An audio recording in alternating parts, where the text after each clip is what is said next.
Good morning, my dear brothers and sisters. Happy Easter to all of you and happy Ascension Sunday to all of you as well. And we welcome all of you to the Manila Cathedral, most especially our dear pilgrims as we continue our Jubilee year. And today we've reached one of the significant days of Easter. 40 days after the resurrection of the Lord ascended into the heavens, assuring us hope na meron po tayong pupuntahan at ang pupuntahan natin ay walang iba kundi ang presensya at tahanan ng ating minamahal na Panginoon.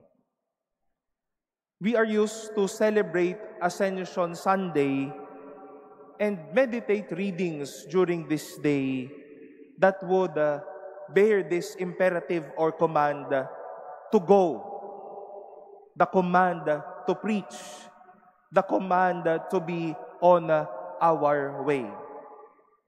We know that for many times, Ascension Sunday or the readings of the Ascension is always connected to the mission sending of the disciples. Hindi ho ba?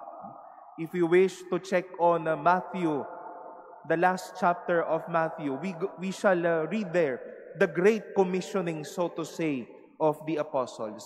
Thus, once more, the command to go.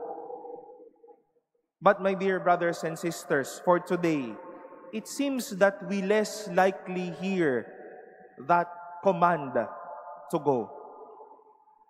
As we know that we are asked to go or to set foot on mission, we are all invited not only to go, but before going, to stay, to remain. Manatili muna. Marahil po madami sa atin na dito, mahilig magmadali. Sino ho ba lagi yung nagmamadali dito? No? Nagmamadali dahil late na. O kaya meron naman pong good side ang mga nagmamadali. No? Those who are really on foot in everything. No? Nagmamadali tayo, we exert effort to add on our energy so that we won't be late. We won't be on a rush. We won't be in a hurry. I've learned this one quotation from my parents telling me then, Viel, haste makes waste. Kapag ka masyadong nagmamadali sa lahat ng mga bagay, may mga nasasayang. The disciples were asked to remain in Jerusalem, but to stay in the city for them to wait for the promise of the Father, the promise of the Holy Spirit, the promise of life, the promise that will empower them to do their mission, to be geared up for the battle. E kung nagmamadali po yung mga alagad, sabihin natin parang nagbibo yung mga alagad. Sige lang ng sige, laban lang ng laban, go lang ng go, punta lang ng punta.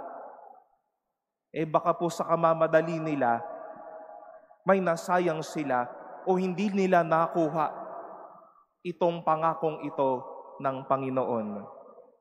They were asked to stay in Jerusalem, to stay in the city, so that before heading out, they will be empowered deep within. To stay, not to remain idle or to be nothing, but to bring with them the power and the presence of the Lord before they do their mission. The Ascension story, my dear brothers and sisters, wishes to remind ourselves of our too much haste. Baka masyado po tayong nagmamadali. Baka, sabi nga ho, baka masyado tayong atat. Isipin po ninyo, kunwari manonood tayo ng isang sine. Gusto ho natin yung climax na agad. Ayaw po muna nating puntahan yung arising conflict, yung story, yung buong kwento. Baka hindi natin maintindihan. Madalas ho nadadamay ho kahit relasyon natin sa Diyos. Gusto natin minamadali kahit misa, madali ang dasal, madali ang ating mga debosyon. Ay, ano na nangyari sa atin? Nagmamadali ako, Father. No? Dapat magtigil-tigil ka na. No? Tigilan ko na po ito kung nagmamadali ho tayo. No? Uwi na ho tayo. We've missed something. Baka may hindi ho tayo nakuha sa kamamadali natin. We know that there are certain moments, that there are certain benefits when we are on foot. But let us also seek the grace to stay, to chill, to relax. Because before heading to life, we need to have life deep within. When we remain, we receive life so that we can go on with life. When we celebrate as well Ascension Sunday, we also remember and celebrate World Day of Communications. And we salute every social communicators of our communities, of our nations, gladly spreading good news to all of us. Technology and communications may really call us to be on foot, or shall we say, in a hurry. But you know, when one scrolls through social media or communicate, minsan di ba napapatigil tayo sa mga balita o mga kwento na nakatawag sa ating atensyon o kaantig-antig, lalo na chismis, na, di ba? Magtatanong pa tayo, "Huy, ano yung pinost mo?" Napapatigil ho tayo. But you know, we can make it possible as well when scrolling through and as if we are hurrying through our different social media accounts from one to another, to stay and to see the good news passing through our fingers. And little did we know, not realizing it has already touched our hearts.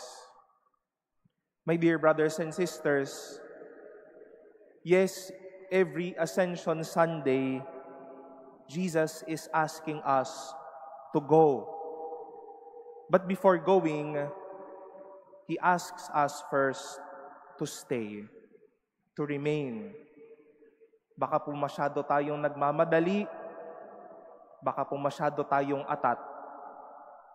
We might lose something. Baka may masayang tayo.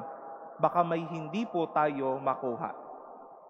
Dahil lagi po tayong papunta sa exciting na part.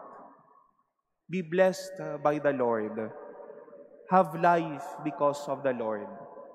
Be graced with the blessings of the Lord in our life, so that we can go forth, share the Lord, and always glorify the Lord by our life.